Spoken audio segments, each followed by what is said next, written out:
विधानसभेला फायदा होऊ शकेल अशांनाच विधान परिषदेला उमेदवारी देण्याबाबत भाजप कोर कमिटीच्या बैठकीत चर्चा, तर विधान परिषदेचे 10 उमेदवार दिल्लीत ठरणार असल्याची सूत्रांची माहिती।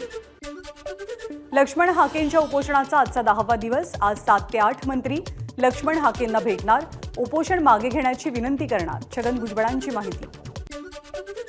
सह्याद्री अतिथीगृहावर ओबीसी नेत्यांची मुख्यमंत्री आणि उपमुख्यमंत्र्यांच्या उपस्थितीत बैठक। छगन भुजबळ, पंकजा मुंडे, गोपीचंद पडळकर, प्रकाश शेंडेंसह इतर ओबीसी नेत्यांनी ही बैठक पार पाडली। सुरुवातीला मनोज जरांगे संविधानिक मार्गाने आंदोलन करत होते, मात्र बीड शहर पेटवण्यात आलं। ओबीसी नेत्यांना ठरवून टार्गेट केलं गेलं। मग खरा जातीवाद कोण करतंय? लक्ष्मण हाकेंचा सवाल। कुणबी नोंदी कशा दिल्या ते सर्वांना ठाऊक आहे। मराठ्यांना दिलेल्या कुणबी नोंदी पास होत असल्याचं लक्ष्मण हाकेंचं वक्तव्य। मनोज जरांगेंना आरक्षणाबाबत काहीही कळत नाही, आपल्या समोर बोलण्याची जरांगेंची लायकी नाही, लक्ष्मण हाकेंचं प्रत्युत्तर। लक्ष्मण हाके मराठ्यांची राख करायला निघालेत। ओबीसी नेते आपला फायदा घेतात, त्यामुळे मराठा नेत्यांवरती टीका करणं मराठ्यांनी आता कमी करावं, मनोज जरांगेंचं आवाहन। ओबीसींच्या सर्व नेत्यांनी एकत्र यावं, त्यानं काहीही फरक पडत नाही, मात्र कुणबी नोंदी रद्द करण्याची मागणी करू नका। तुमचा देव जरी आला तरी नोंदी रद्द होऊ शकत नाही, जरांगेंचं विधान।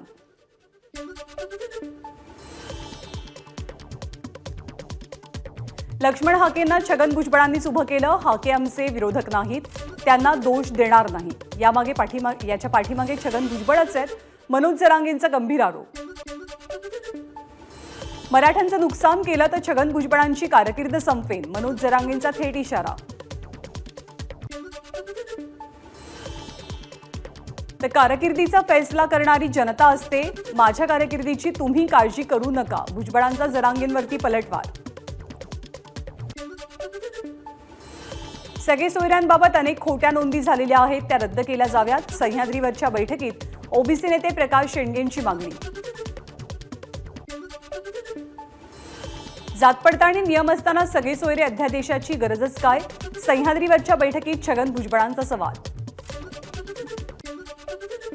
आम्ही आंदोलन केलं की जातीवाद होतो असं म्हटलं जातं, मग ओबीसी आंदोलनामुळे जातीवाद होत नाही का? मनोज जरांगेंचा सवाल। जरांगेंसोबत समोरासमोर चर्चा करून तोडगा काढण्याची ओबीसी नेत्यांची भूमिका। ओबीसी नेत्यांच्या प्रस्तावाला मुख्यमंत्री शिंदेंचा दुजोरा।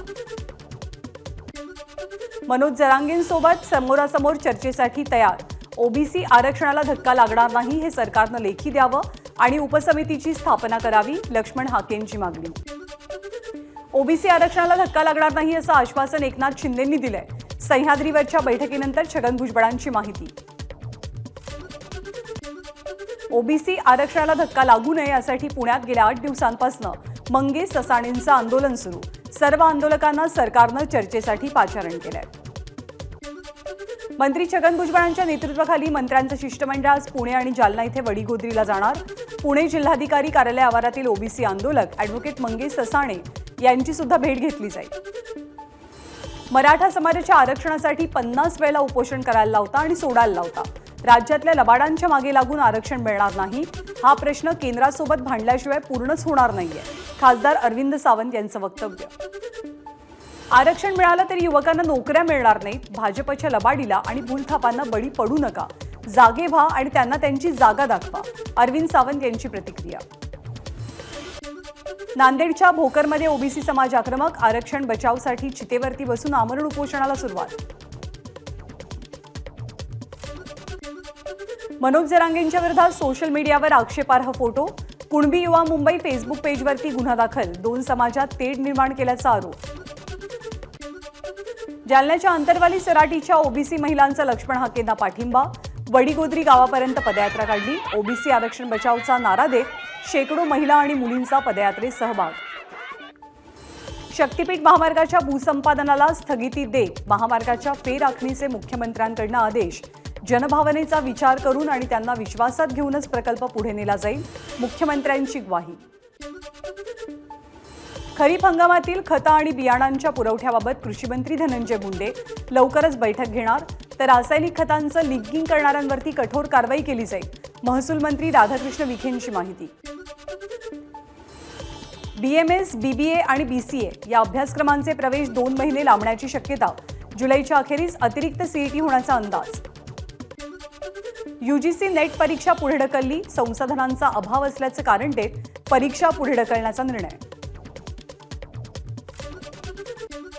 UGC कडनं आपल्या अधिकृत वेबसाईटवरती डिफॉल्टर विद्यापीठांची यादी जाहीर. त्यात देशातील तब्बल 157 विद्यापीठांचा समावेश.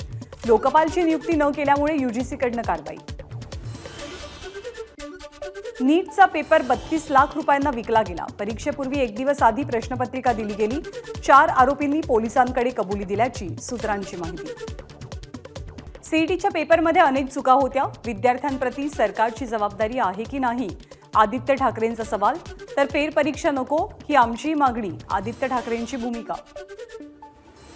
अहमदनगरच्या श्रीरामपूरमध्ये काँग्रेसकडनं जोरदार घोषणाबाजी.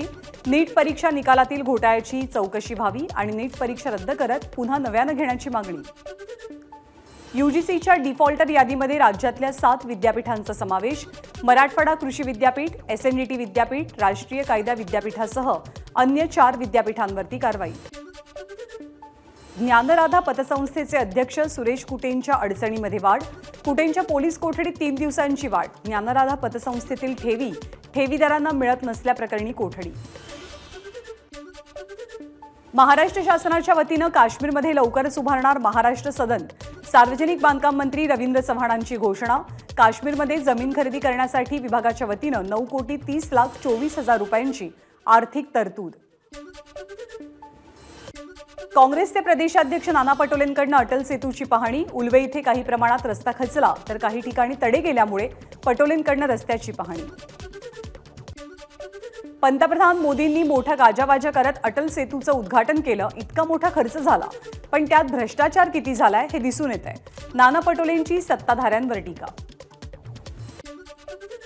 अटल सेतूला बदनाम करणं बंद करा. सेतू निर्माण करणं जमलं नाही पण बदनाम करण्यामध्ये यांचा हात कोणी धरू शकत नाही.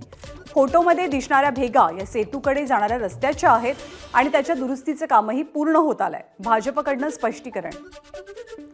अटल सेतूला कुठेही भेगा पडलेल्या नाहीत किंवा कुठलाही धोका नाही. हा अप्रोच रोडचा फोटो आहे.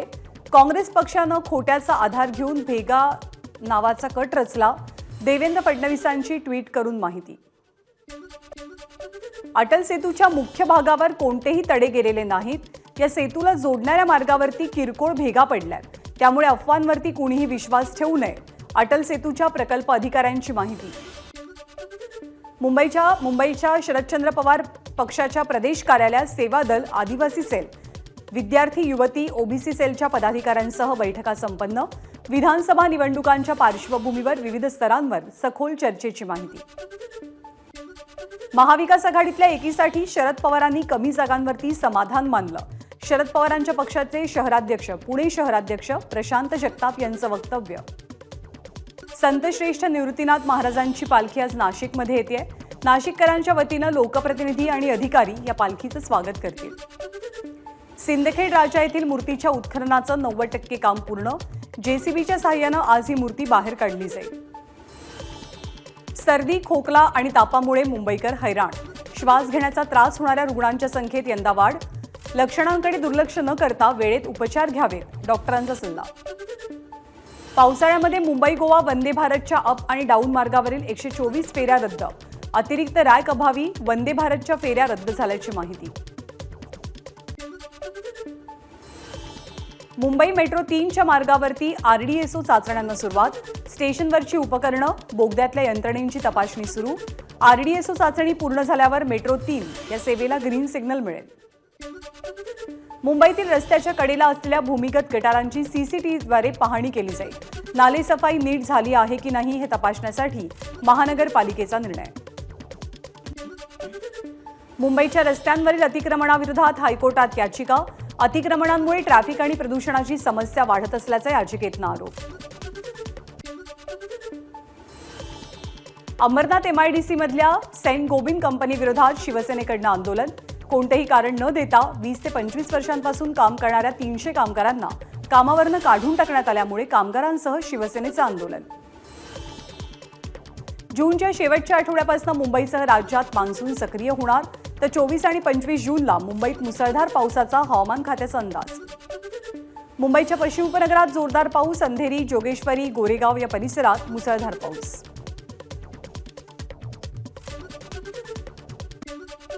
आज गोव्यात पावसाचा ऑरेंज अलर्ट जारी, तर 23 जूनला रेड अलर्ट, गोव्याच्या हवामान विभागाचा अंदाज।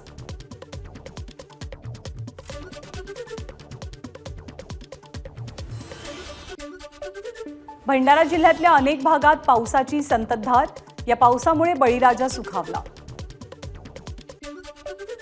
बुलढाणा जिल्ह्यातील अनेक भागात सकाळपासून पावसाची रिपरिप, खामगाव, शेगाव, संग्रामपूर या परिसरात दमदार पावसाची हजेरी। हिंगोली शहरात पावसाची जोरदार हजेरी, मुख्य बाजारपेठेतील अनेक दुकानात पाणी शिरलं, तर पावसामुळे उकाड्यानं हैराण झालेल्या हिंगोलीकरांना काहीसा दिलासा मिळालाय। एबीपी माझा, उघडा डोळे बघा नीट।